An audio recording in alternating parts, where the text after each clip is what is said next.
You're listening to the Apple Insider Podcast.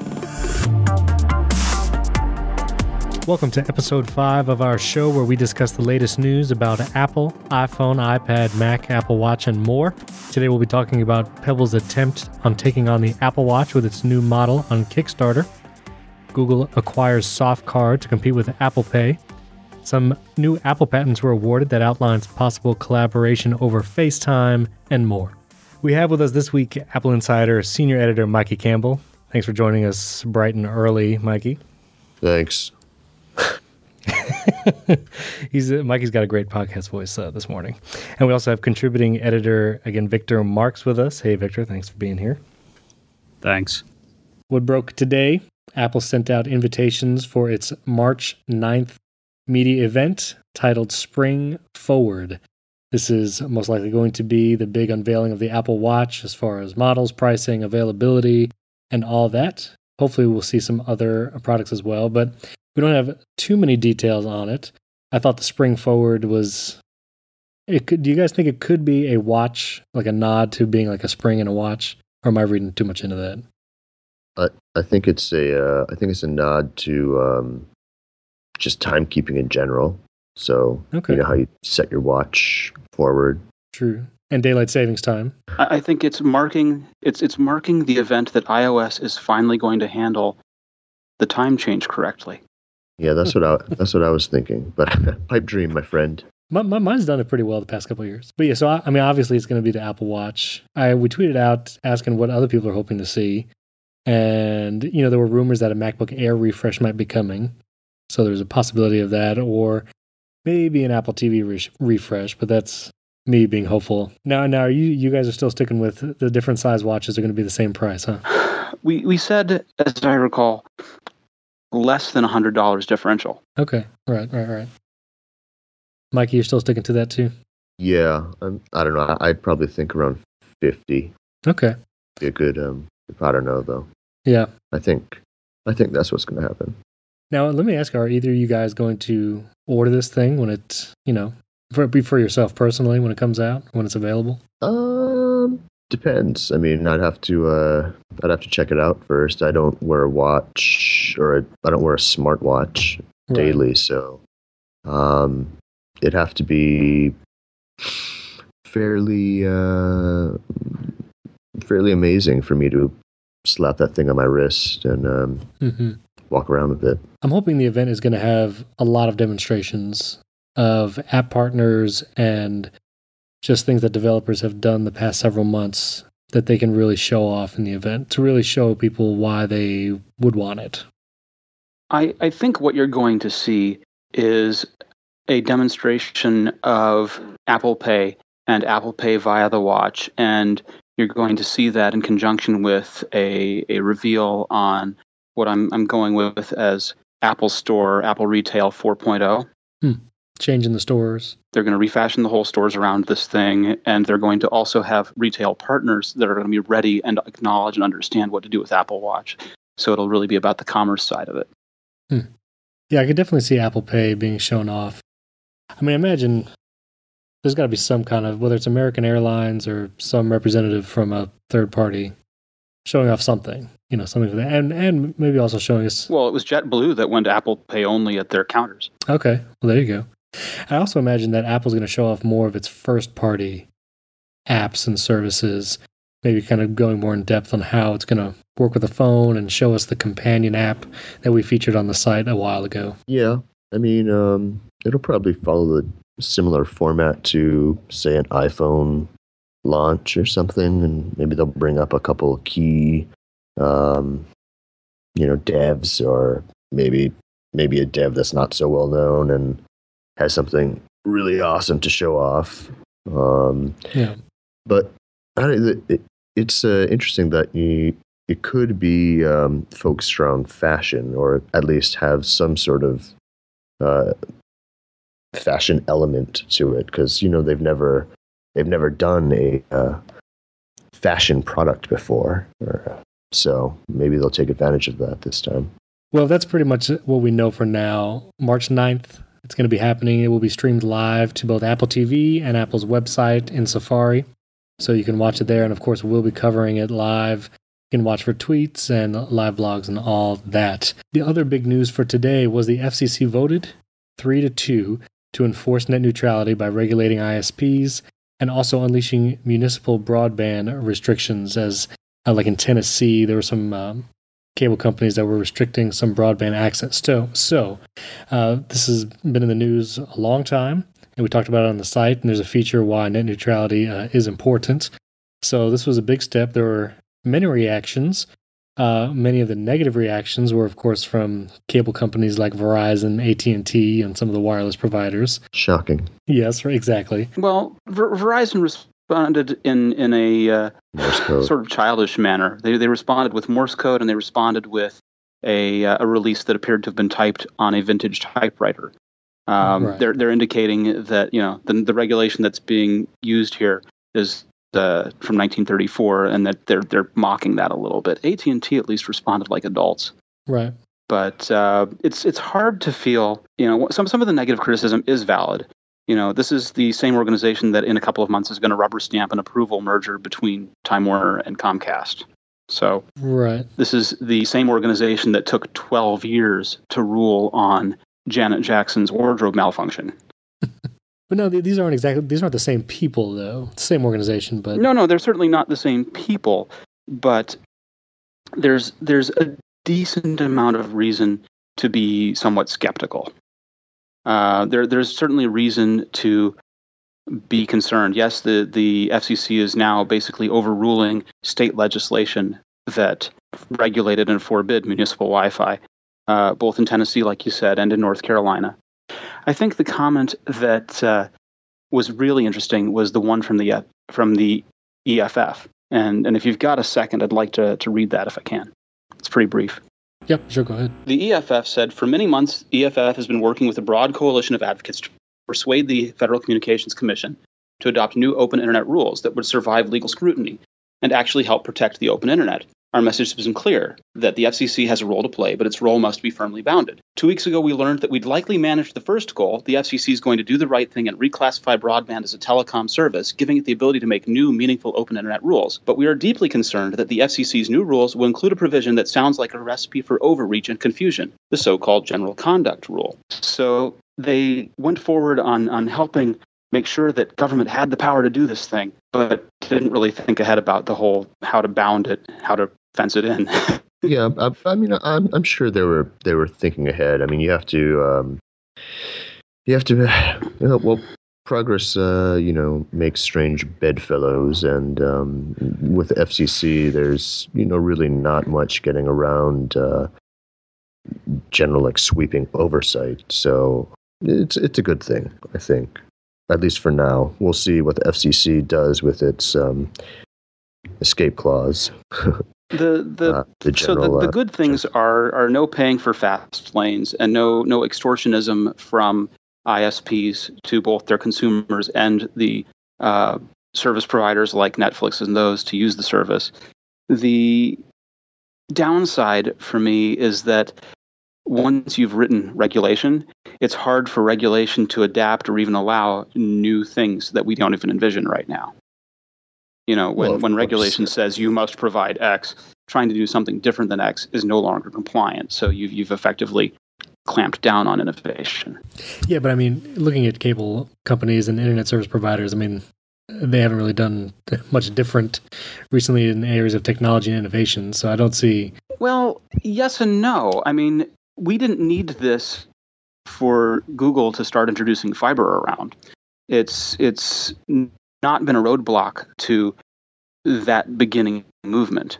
Now, certainly they welcome it because it says, hey, we've got open competition, and that's a wonderful thing. But it wasn't required for Google to make that move. Yeah, but then again, that benefits very few people, very few cities yet in America. Yet, at least for the foreseeable. And truly, anything that's innovative is going to, by its nature, affect very few people initially. That's just the nature of rollouts. You start small and then you increase it when it works. Okay, but I mean, anybody could buy an iPhone when it came out. Yeah, this is creating infrastructure that's not there, which is, I mean, you're replacing all this cable and,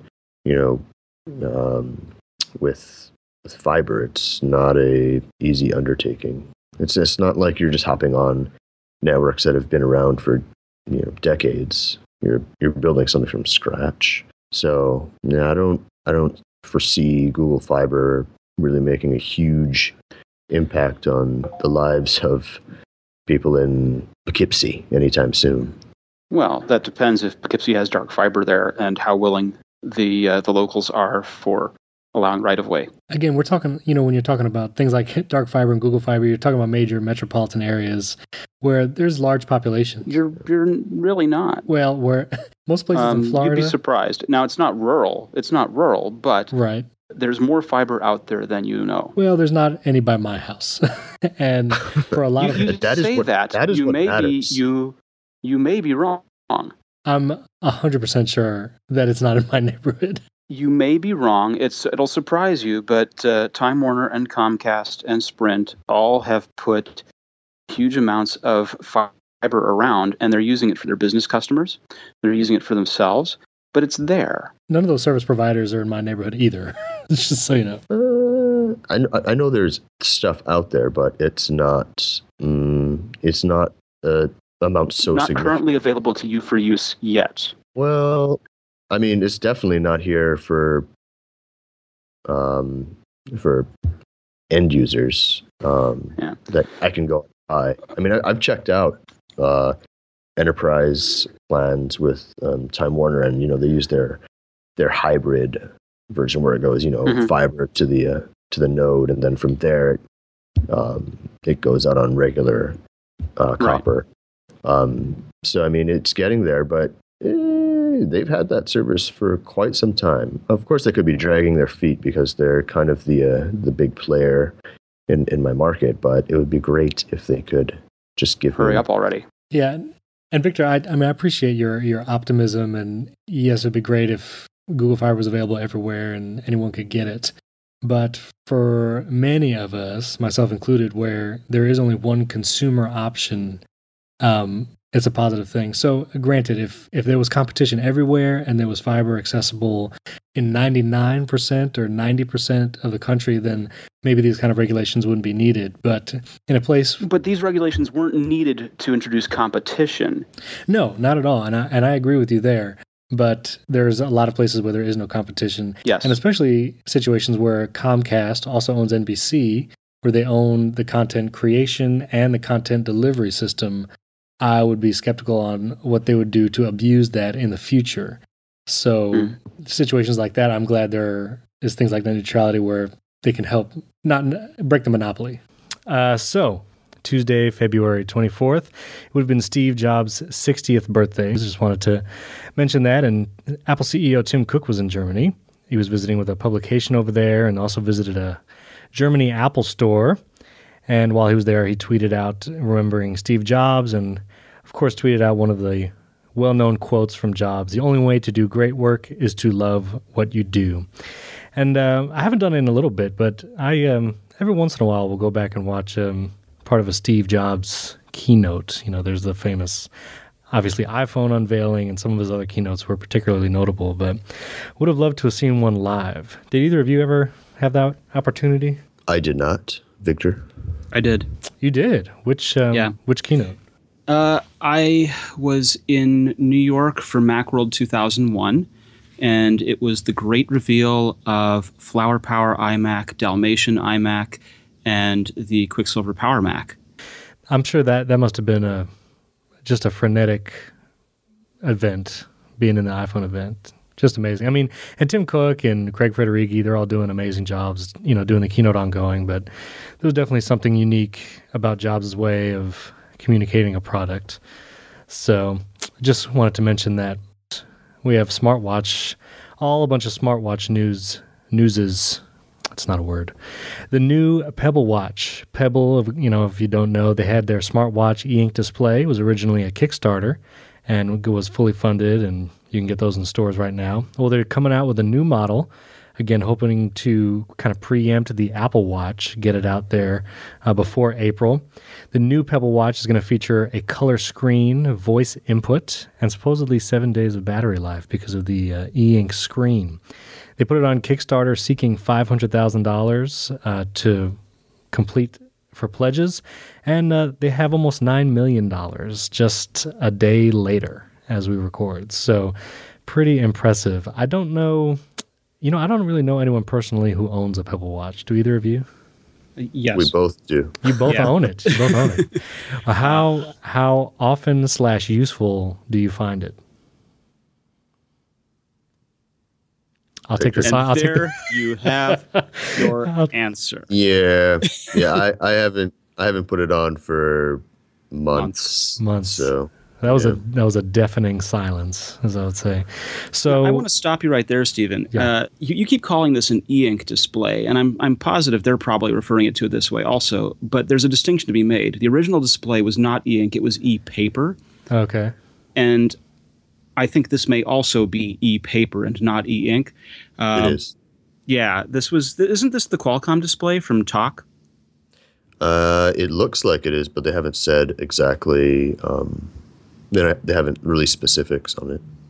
So e-paper. It's an important distinction because e-ink is the display that you see in Kindles and used to see in Barnes and Noble Nooks, where it has that refresh rate to it where they have to wipe the whole screen with a huge flash and then redraw it, and you can't do animation with that well. And this does not do that. So the e-paper display does not do that full screen refresh. E-paper is essentially a really good readable display in sunlight. Take that with a grain of salt. Mm-hmm. And it's a low power display, but it's not low power in the same way that e-ink is actually low power. Yeah, when e-ink isn't actively drawing the screen, it doesn't use any power at all. Yeah, it just sets itself. The new, well, it's off topic, but the new e-ink displays are fairly good at keeping image retention down. Right. I have a Kindle Paperwhite. Yeah. And that does pretty good. It doesn't have to refresh so often that it's annoying. With the new Pebble Watch, voice input is kind of interesting. Obviously, color screen is kind of needed now with all the other smartwatches. Not sure how much success it's going to see, personally. How do you guys feel the new features are going to do anything for sales? Well, clearly they have 9 million. I think. Go ahead. They've cleared 9 million. So they've got those faithfuls, diehard fans. I think. Right. Right. I don't think not enough to make a significant dent in a smartphone or in a smartwatch market share sense. Although there's not really a market share to be had until we'll see what the Apple Watch does. You say that, but you have to remember that they were in Best Buy, they were in Target, Samsung was selling in Best Buy. There is a retail presence for these kind of things. And let me put it in perspective real quick, because we had an article go up. 68 million smartwatches were sold in 2014 as a whole. As far as market share, Samsung's Gear smartwatch had 1.2 million ship in 2014, so that had the biggest percentage of market share. The Pebble was second most popular, and they had 700,000 devices ship in 2014. So they didn't even hit a million last year, and they'd been out for quite a while, I think. I might argue that the Samsung shipments might not equal 700,000 sales. They could be collecting dust on the shelves right now. They've taken it all back. Yeah, they've buried it in a deep hole in the Mojave Desert. So anyway, it is funded. We will see the new Pebble watch come out, and we'll see. It is called the Pebble Time model. Will be the new model. So we'll see when that comes out. Google to buy Softcard. Google is again trying to make a push to compete against Apple Pay by buying Softcard and incorporating the technology into Google Wallet.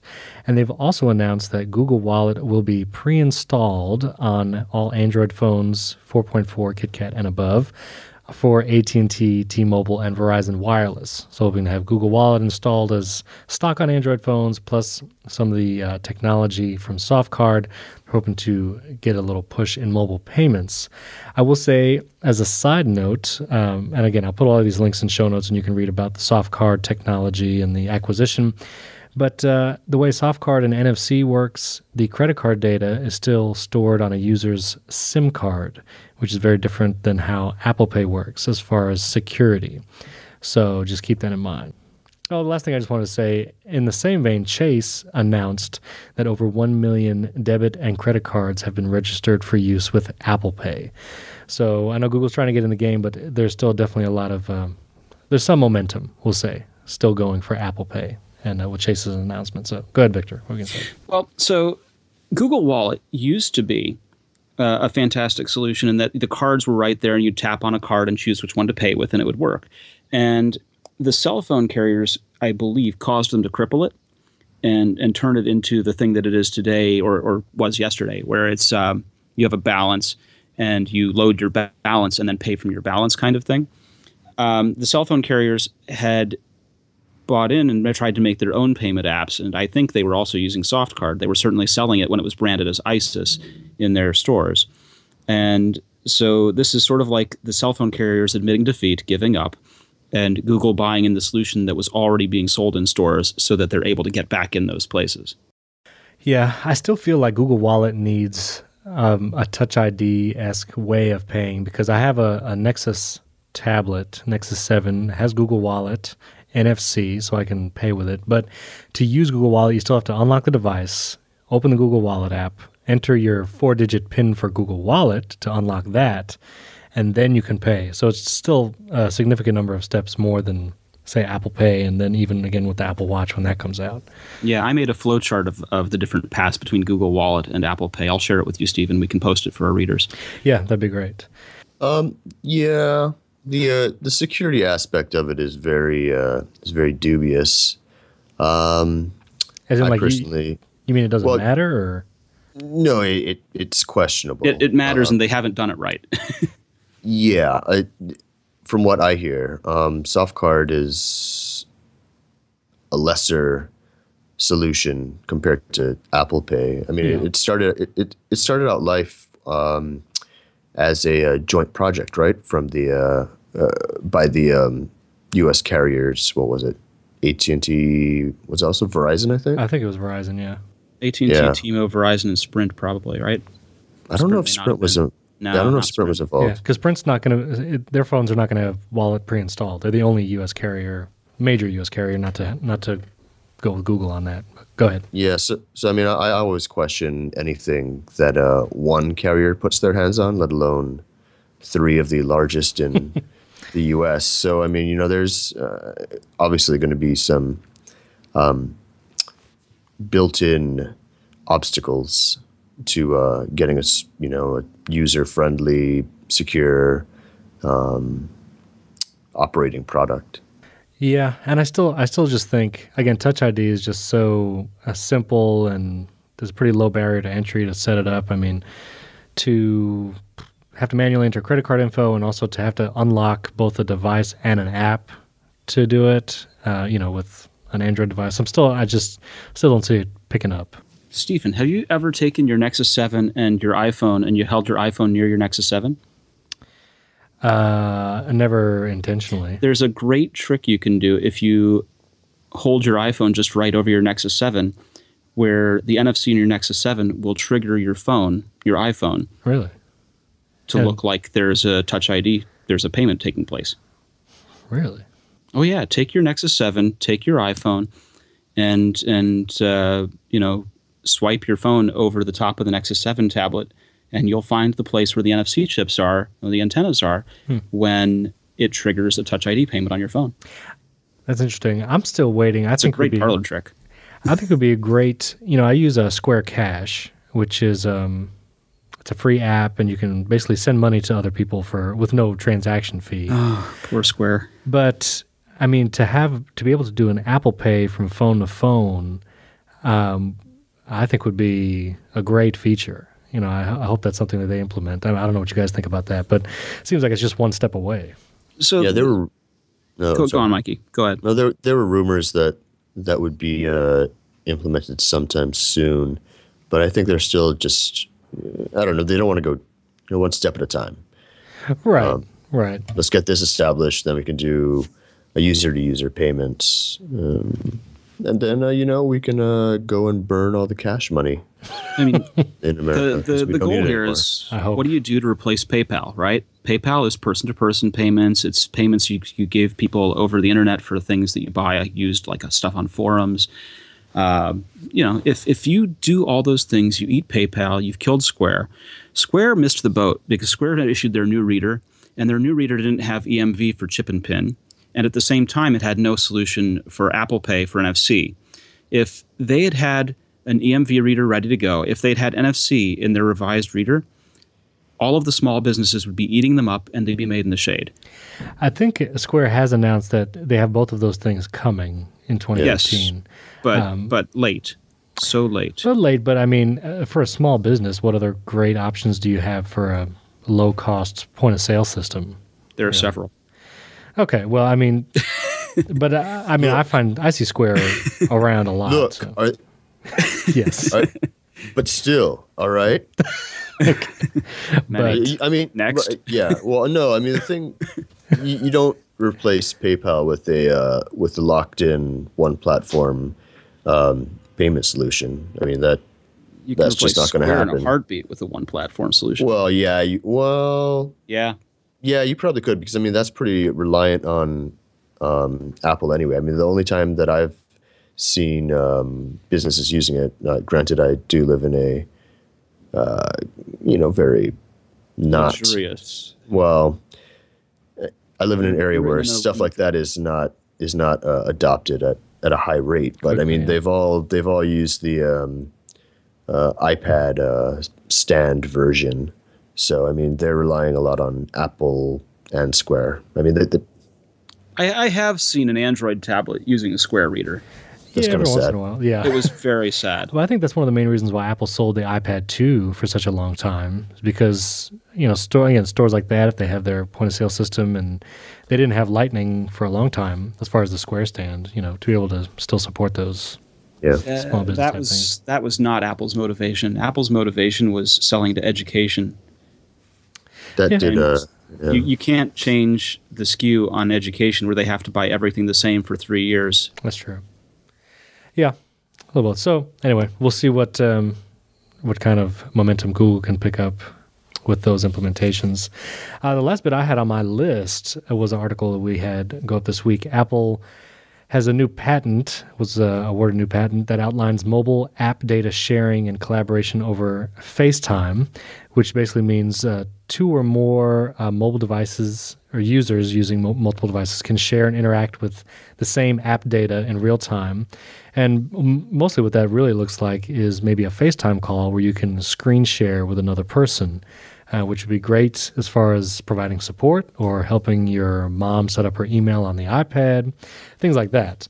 So I was pretty excited about that. And then Neil Hughes, our managing editor, pointed out that iMessage in Yosemite actually has a screen sharing feature built in that's easily accessible, which I did not know was there. Apparently it was an old iChat feature. But in Yosemite, it's implemented real simply. If you're iMessaging on your Mac and someone you're on the receiving end of your iMessages is also on a Mac, you can hit the details button in the conversation in the top right of the window, and you have the phone for FaceTime audio, you have the camera for FaceTime video, and you have the little screen share icon where you can actually request to see the other person's screen, or you can send your screen to the other person right there over iMessage. Yeah. So I thought that was a great feature. I had no idea. And I would actually love to see it come to iOS devices. Oh, it can't come soon enough to iOS. But the problem with the Mac implementation, it's important we point out, it's Yosemite to Yosemite, iMessage to iMessage, and it otherwise works about the same as the old iChat feature did. The old iChat feature relied on having either a iTools or .me or AOL account or in order to work. And that was beautiful because that could work with with iChat from any generation of Mac that had iChat. Basically, it was maybe not as far back as Jaguar, but it was a reasonably cross version function. This is very, very version specific. You must both have Yosemite. You must both be using iMessage. It's a lot of caveats. But for FaceTime and sharing, that's going to be brilliant. For doing it over FaceTime and interacting with app data is going to be huge. You know, the patent illustrations. Go ahead, Mikey. Yeah, no, I think the important point of that patent is that not only can you share screen, but you can do that old bonjour trick of controlling the app data. Well, we're not controlling, but at least collaborating with it, a la Google Apps. Well, one of the patent illustrations looks like it's got a parent in the FaceTime controlling an ebook of Winnie the Pooh on a child's iPad. So the parent could be turning the pages or reading to the child as they sit together, kind of thing. Yeah. Yeah, that'd be great. And there's some apps now, some drawing apps for kids and parents. Like if you travel a lot or something, you can both have the app open on your iPads, and the parent can draw something on their app, and it goes over to the other one, which is pretty cool features. But I think this will bring it to another level. Well, and if they've done it right, they're giving it to developers to use for free, as opposed to each developer having to reinvent their own path for interactivity. Yeah, it would be it'd be huge if it was built in at the system level. Yeah, which I hope so.